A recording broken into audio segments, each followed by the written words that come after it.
Vos 2 centres de rénovation Home Hardware de Newport et dans Sabot-Fils et votre caisse Desjardins du littoral gaspésien vous présentent Reflet d'ici.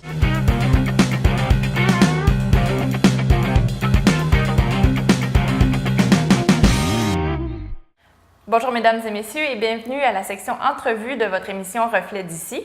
Aujourd'hui, je rencontre la préfète de la MRC, Nadia Minassian, et on va faire un bilan de son mandat. Donc, prendre note que cette entrevue est enregistrée avant la période électorale et que ce n'est pas un sujet électoral. Donc, bonjour Nadia Minassian. Bonjour. Durant votre mandat à la MRC, qui a été, il faut le dire, quand même plus court que la moyenne des mandats, il y a eu plusieurs choses qui ont bougé dans la MRC. On va revenir là-dessus aujourd'hui. Mais tout d'abord, à quelle date êtes-vous entrée en fonction? L'année passée, pour le 1er mars, je crois que c'était assermenté le 4 mars, si je ne me trompe pas. Alors, ça fait 18 mois, là, à peu près, que je suis préfète de la MRC. Et si on regarde ce court bilan-là, ce court mandat-là, quels sont les points à retenir? En fait, qu'est-ce qui s'est passé dans l'ensemble de la MRC? Pas seulement vos réalisations, mais ce qui s'est passé là, dans l'ensemble de la MRC pendant ces 18 mois-là. Oui, parce que c'est certain que moi, je suis arrivée et j'ai récupéré des dossiers à Mme Leboutier à l'époque parce qu'elle avait fait beaucoup de travail aussi de son côté. Alors moi, je suis partie avec ces dossiers-là. Alors, on a continué à travailler les dossiers de Mme Leboutier et c'est certain que j'ai apporté aussi une couleur à moi là-dedans avec les maires en place parce que c'est toujours un travail d'équipe. Hein. On continue ce que les élus avant nous ont fait et on souhaite que les élus qui vont venir vont continuer ce qu'on a fait aussi. Mais, donc si on regarde là, un sujet qui est revenu souvent au cours de la dernière année, on parle des transports, entre autres. Les transports. Qu'est-ce qui s'est passé depuis 18 mois en matière de transport dans la MRC? Moi, je pense qu'il y a beaucoup il y a eu une conjoncture qui a fait en sorte qu'il y a eu beaucoup de dossiers de transport qui ont débloqué dans la dernière année.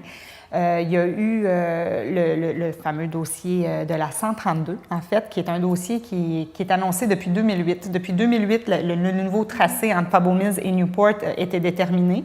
Est-ce que c'est commencé déjà? Ça commence en 2018. Okay. Alors là, ils sont en train de compléter les expropriations, le tracé est fait, c'est les plans d'ingénierie qui sont en train de se faire. Et à partir de l'année prochaine, on va voir les gens en train de travailler sur ce tronçon-là. Il faut se rappeler que c'est le dernier tronçon accidentogène de la 132 sur le côté sud de la Gaspésie. Alors, ce n'est pas un luxe qu'on demandait.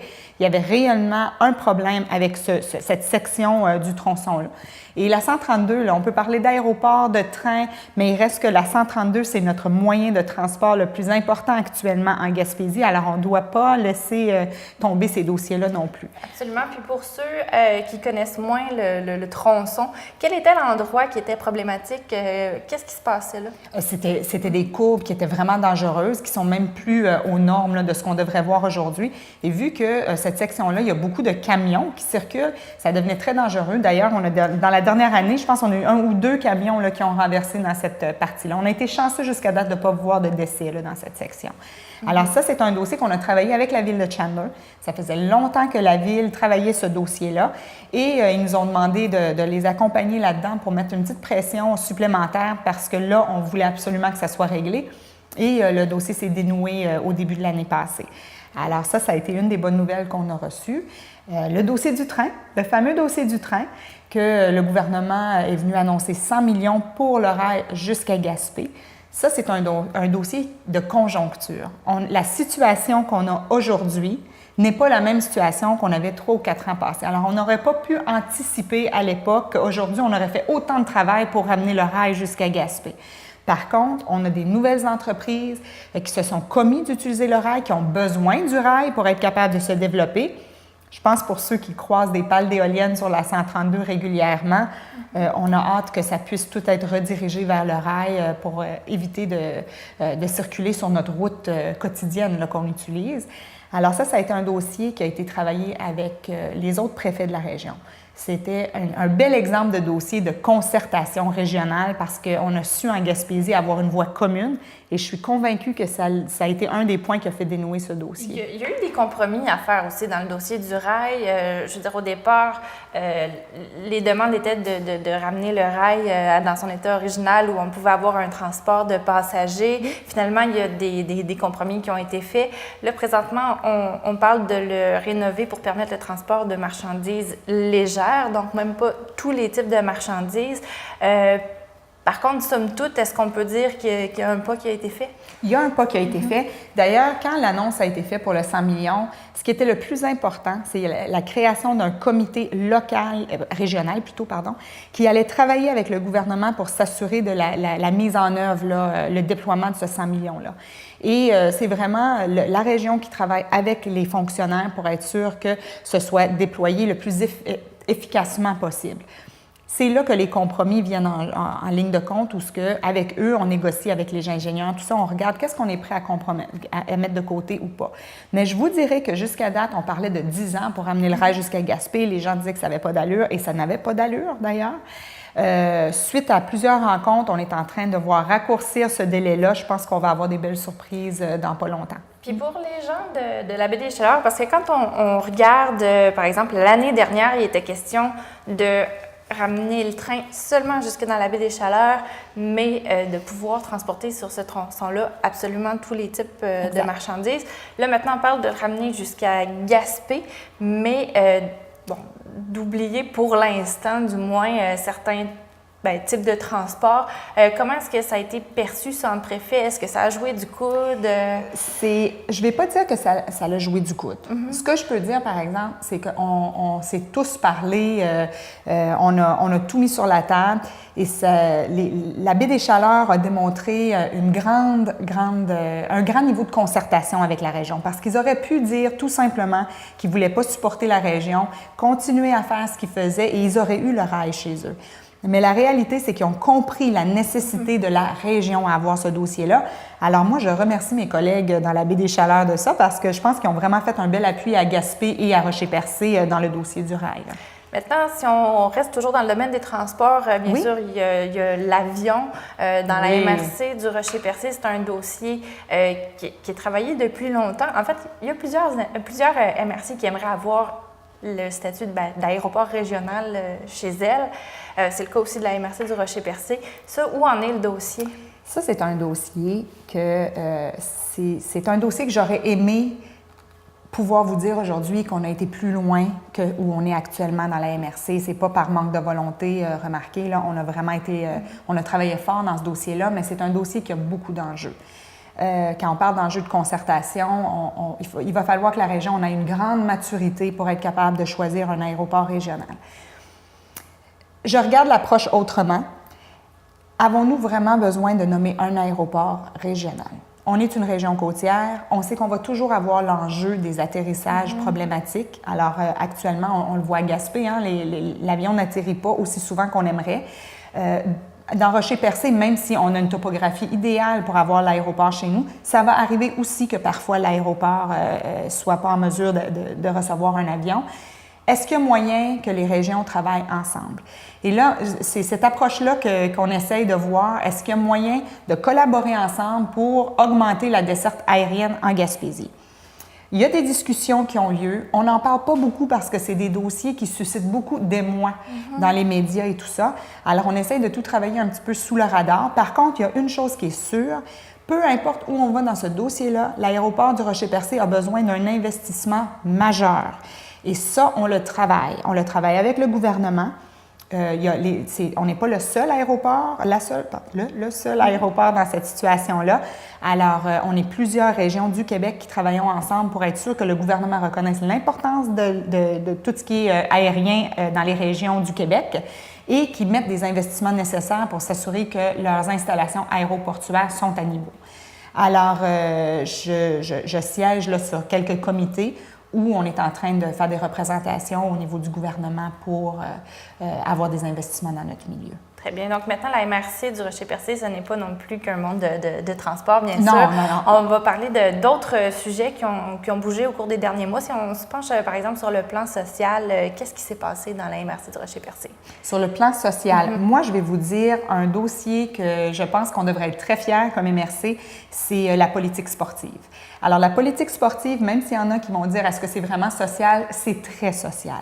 On sait que nos citoyens, on doit privilégier des saines habitudes de vie, une vie active. On sait aussi que ça augmente le niveau de performance scolaire quand les jeunes sont actifs. Alors, on a trouvé que c'était une belle façon de venir combiner le développement social, le développement économique et aussi la politique. Parce que en se faisant une vision claire et une offre sportive audacieuse dans la MRC du Rocher-Percé, on va être capable aussi d'assurer que nos infrastructures soient bien utilisées et optimisées. Quand je regarde toutes les arénas qu'on a sur le territoire, quand je regarde tous on a un terrain de football à Grande-Rivière, mais on a des terrains de tennis, on a des sentiers pédestres, on a des pistes cyclables et tout ça, d'essayer de les optimiser le plus possible, je pense que c'est le rôle de la MRC. Et ce faisant, on va faire en sorte que nos citoyens vont être en mesure de faire une utilisation optimale. Une piste cyclable, c'est gratuit, hein? Alors, peu importe le niveau social d'une personne, ils vont être capables d'en faire l'utilisation. Un sentier pédestre aussi. Alors, c'est de s'assurer que tous les citoyens de la MRC aient accès à l'offre sportive équitablement. Concernant maintenant le volet plus culturel, on sait que la MRC a d'ailleurs octroyé un appui financier à ses diffuseurs de spectacles. En fait, quelle est la vision de la MRC concernant l'accès à la culture? La culture, c'est la base. Notre culture, on doit s'assurer qu'on connaisse premièrement notre propre culture, mais aussi d'avoir accès à d'autres cultures, c'est une richesse. Alors, on est d'avis que la culture, le développement économique passe aussi par la culture et on doit en faire la promotion.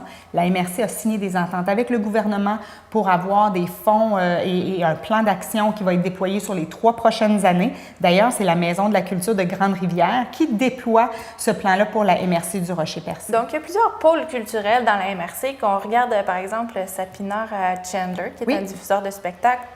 Si on regarde Tourisme de l'Anse à Beaufils, mieux connu sous le nom de la Vieille Usine, qui aussi pilote comment dire? Sont des diffuseurs aussi. Exactement, la diffusion de spectacles.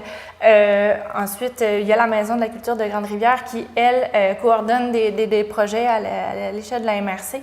Ça, c'est toutes sortes de choses qui sont... c'est une collaboration entre les différentes municipalités. C'est tout le milieu là, qui se met de concert pour travailler pour la culture. D'ailleurs, c'est ça, quand on décide de faire des politiques culturelles ou une politique sportive, c'est de dire, on voit qu'il y a plusieurs acteurs qui œuvrent à plusieurs différents niveaux. Comment est-ce qu'on peut venir concerter tout le monde ensemble pour être sûr qu'on n'a pas de dédoublement, qu'on optimise les efforts et on optimise les ressources. C'est arrivé aussi au début de votre mandat, je pense. Hein? Vous veniez d'arriver à la MRC et c'est là qu'on a donné le mandat à la Maison de la culture de Grande-Rivière de prendre en charge. Exactement. C'est pour ça que je dis, moi, j'ai continué des dossiers qui avaient déjà été bien travaillés. Là. Quand je suis arrivée, je pense que ça faisait 1 semaine que j'étais là et on était en train vraiment de déployer le dossier parce que ça faisait longtemps que c'était travaillé, là, ce dossier-là. Et de reconnaître que une organisation dans notre MRC coordonne la culture pour notre MRC au complet. Déjà là, c'est un grand signe de maturité dans notre MRC, qu'on réalise, qu'on commence à comprendre que quand on se met ensemble, on est capable d'aller plus loin. Comme préfet, vous avez à travailler avec des maires de chaque municipalité. Vous parlez justement de maturité pour travailler ensemble. Durant votre court mandat, est-ce que vous avez réussi à obtenir cette collaboration-là, tout sujet confondu? Jamais tout sujet confondu, mais moi, je dois vous dire que j'ai eu une très belle complicité avec les maires autour de la table. Premièrement, moi, je suis arrivée là en me disant, c'est mon boulot, là. On m'a élu pour me concerter avec les maires en place. Et les mêmes personnes qui m'ont élu ont élu les maires en place. Et en partant avec ça, on a été capable, je crois, d'accomplir des beaux dossiers. Parce qu'on a toujours tout travaillé en collaboration, les municipalités avec la MRC, c'est la force d'un réseau. Quand on est capable de s'entendre, on est capable de faire cheminer des dossiers plus rapidement. C'est certain que les dossiers qu'on n'est pas en accord, on est en accord d'être en désaccord. On va les mettre de côté, on ne va pas nécessairement les mettre au centre de notre plancher de discussion. Les municipalités ont tous les droits de travailler des dossiers uniquement une municipalité à la fois aussi. Mais les dossiers qu'on est tous en accord, on les apporte au centre de notre plancher de discussion, on voit comment on est capable de faire des représentations conjointes ensemble et on utilise la force de ce réseau-là pour les faire avancer plus loin. Bien, maintenant, à la MRC, il y a eu aussi beaucoup de travail fait autour du déploiement là, de la cimenterie. Oui. Comment ça s'est passé entre les différentes municipalités pour travailler là-dessus? C'est certain que toutes les municipalités ont reconnu que la venue de la cimenterie vient changer le visage de la MRC du Rocher-Percé. Et ça, il faut qu'on s'assure que ça va changer le visage de façon positive et non pas négative. Alors, la MRC a mis en place un comité de maximisation des retombées économiques de la cimenterie, qui a comme but de s'assurer que dans toutes les décisions de la cimenterie, on considère toujours le territoire de la MRC du Rocher-Percé pour aller chercher le maximum de retombées. Alors, c'est la MRC, et plus particulièrement, bien sûr, Port-Daniel-Gascon. Tout le monde reconnaît que ce qu'on souhaite, c'est que Port-Daniel ait le plus de retombées possible. C'est, comme on dirait en anglais, ground zero. Là, c'est là que ça se passe. Mais s'il y a des retombées qui vont sortir de Port-Daniel, bien, c'est certain que le plus possible, on veut les attirer dans la MRC chez nous. Hein. On veut que ça déborde à Chandler, à Grande-Rivière, à Sainte-Thérèse et peut-être à Percé. Alors, c'est vraiment un travail d'équipe. C'est M. Grenier, le maire actuel, qui préside cette table-là. Moi, je suis vice-présidente et la MRC chapeaute le tout. Là. On s'imagine aussi que la MRC de Bonaventure va toucher aussi des bénéfices puisque Port-Daniel est à une extrémité de la MRC. Ça, comment ça a été vu par le Conseil des maires que les profits n'aillent pas uniquement là, dans la MRC? On ne s'attend pas non plus que tout va uniquement dans la MRC, hein, c'est certain, c'est nos voisins, puis le soleil brille pour tout le monde. L'objectif, c'est de s'assurer qu'on n'échappe pas une, qu'on soit toujours à l'affût de voir est-ce qu'on est obligé de modifier quelque chose ou prendre une décision ou on planifie notre territoire pour aller chercher le maximum de retombées, mais eux aussi peuvent planifier leur territoire pour aller chercher le maximum. C'est vraiment... Puis maintenant que la cimenterie débute ses opérations, est-ce que ce comité de maximisation des retombées est toujours présent? Est-ce que c'est toujours en fonction? D'ailleurs, l'équipe de Ciment Mécanisme, ils ont des représentants sur notre comité. Hein? Alors, quand on se voit, on se rencontre peut-être une fois par mois, on se rencontre peut-être une fois par mois ou mois et demi, ils sont là avec nous. Alors, c'est là qu'on est capable de voir quelles opportunités qui s'en viennent. Ils vont nous dire, si jamais faites attention, préparez-vous, il y a telle chose qui s'en viennent, il nous faut un compte rendu où ce qu'ils sont rendus. Alors, ça nous permet aussi de revenir vers les citoyens et de partager l'information aussi, là. Alors oui, le comité est toujours à propos, même d'autant plus à propos parce que là, je pense qu'on va commencer à avoir des fournisseurs locaux qui vont vouloir s'installer, prendre leur part du marché avec Ciment Mécanisme. Alors, on essaie de les sensibiliser à l'achat local. Aussi, il y a des entreprises qui vont probablement faire affaire avec eux de l'extérieur, qu'on va peut-être être en mesure d'attirer sur notre territoire.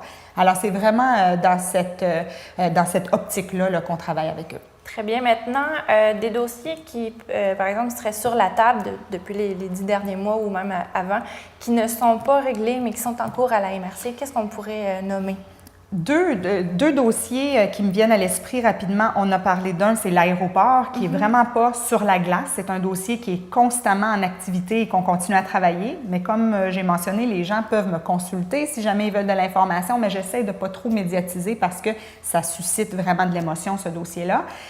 Et le deuxième dossier, c'est le Centre de revenus, le ministère du Revenu à Chandler. Ça, c'est un dossier qu'on a fait beaucoup de représentations au niveau du gouvernement. Quel est l'enjeu exactement? C'est des emplois supplémentaires. Et ce que la MRC a essayé de faire reconnaître au niveau du gouvernement, c'est l'importance de déconcentrer les emplois des grands centres vers les régions du Québec, plus précisément dans la MRC du Rocher-Percé. Alors nous, ce qu'on fait, c'est qu'on essaie de démontrer les avantages. Vu qu'on a moins d'emplois, le taux de roulement est moindre, les gens, une fois qu'ils deviennent bien assis dans leur chaise, c'est des gens qui sont hyper performants, il y a beaucoup moins de taux de roulement. Alors, c'est ça qu'on a été revendiqué au gouvernement. Et dans le dernier budget provincial, on a vu que c'était écrit qu'il y allait avoir une augmentation du nombre d'emplois au ministère du Revenu de Chandler. Alors, c'est un dossier qu'on continue à suivre pour être sûr qu'on n'est pas oublié. On aimerait qu'une annonce se fasse bientôt. Alors, on travaille avec eux pour être sûr qu'ils ne nous oublient pas et qu'ils respectent cet engagement-là. Très bien. Maintenant, je vais aller dans une perspective un peu plus régionale. Bien sûr, vous siégez sur la table des préfets. Oui. Alors, quels sont les enjeux sur lesquels mise la table des préfets présentement? La table des préfets, c'est certain que l'enjeu du transport en général est un enjeu sur lequel on est tous en accord. Je vous dirais qu'on est au niveau aussi, la loi 122, la fameuse loi que le gouvernement a déposée, qui reconnaît les gouvernements de proximité, les MRC et les municipalités comme des gouvernements de proximité. Il veut nous donner de l'autonomie.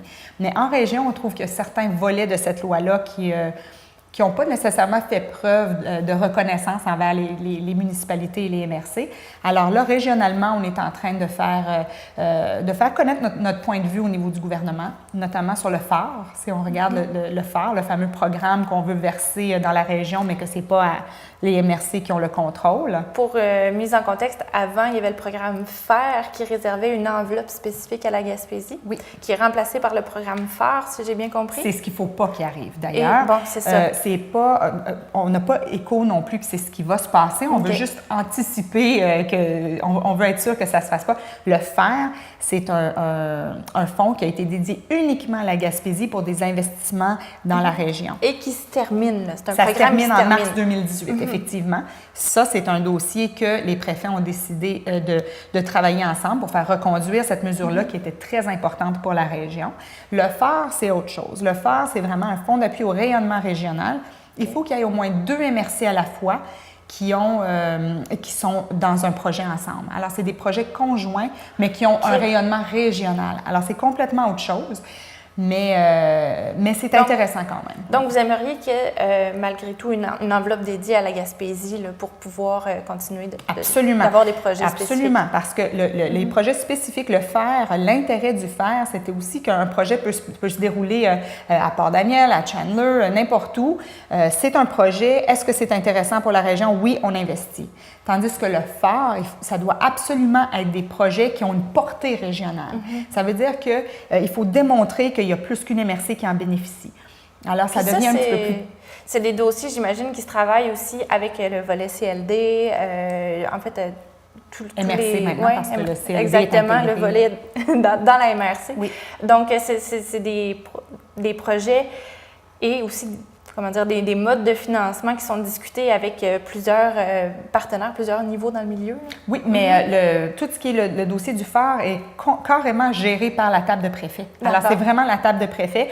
C'est ce qu'on avait voulu éviter au départ. On aurait mieux aimé que ça rentre directement dans nos MRC parce qu'on a déjà un mécanisme en place pour analyser des dossiers, tout ça. Mais écoutez, c'est autre chose qui s'est fait.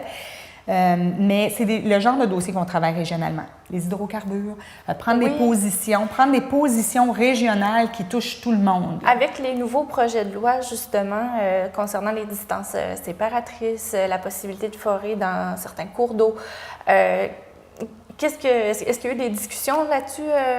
Oui, il y a des discussions. Je vais vous donner, par contre, mon point de vue, pas celle... Je ne suis pas la présidente de la table de préfet, alors je vais vous donner la position de la préfète de la MRC du Rocher-Percé. Oui, bien sûr. Dans le cadre de la loi 122, j'ai proposé au gouvernement l'abrogation de l'article 246 de la loi sur l'aménagement et l'urbanisme qui fait en sorte que les MRC ne sont pas en mesure de légiférer tout ce qui est dans les mines et les hydrocarbures. Et j'étais allée en commission parlementaire pour ça parce que je trouve que c'est très important. Alors là, on est loin du débat, est-ce qu'on est pour ou contre les hydrocarbures? La première question qui se pose, c'est est-ce que les MRC, on pourrait au moins planifier sur notre territoire comment on veut légiférer les hydrocarbures et les mines. Par la suite, on pourra faire un débat entre nous, notre communauté, pour voir comment on veut le déployer. Mais la première chose qui se doit, c'est que les MRC puissent prendre ces décisions-là. Actuellement, c'est le gouvernement. Une forme de décentralisation du règlement. Absolument, comme tous les autres d'ailleurs. La MRC est responsable du schéma d'aménagement de son territoire. Ça veut dire que c'est la MRC qui doit planifier la totalité des industries sur son territoire, sauf celle-là. Celle-là, le gouvernement l'a gardée. Et là, nous, ce qu'on demande, c'est si vous reconnaissez réellement un gouvernement de proximité, peut-être qu'il est temps que vous nous donnez cet aspect-là pour qu'on puisse vérifier est-ce que les hydrocarbures sont compatibles avec nos sources d'eau potable, où est-ce qu'on veut placer ça, si on veut en placer, où on le place, comment on planifie ça sur notre territoire. Absolument. Alors, moi, c'est une question que je considère très importante. On voit ce qui se passe actuellement à Restigouche. Restigouche, je pense que ça va créer une jurisprudence les municipalités devraient suivre ce dossier-là de près. Très bien. Donc, Nadia Minassian, merci beaucoup pour ce dernier tour de table en tant que préfet de la MRC du Rocher-Percé avant les élections. Merci.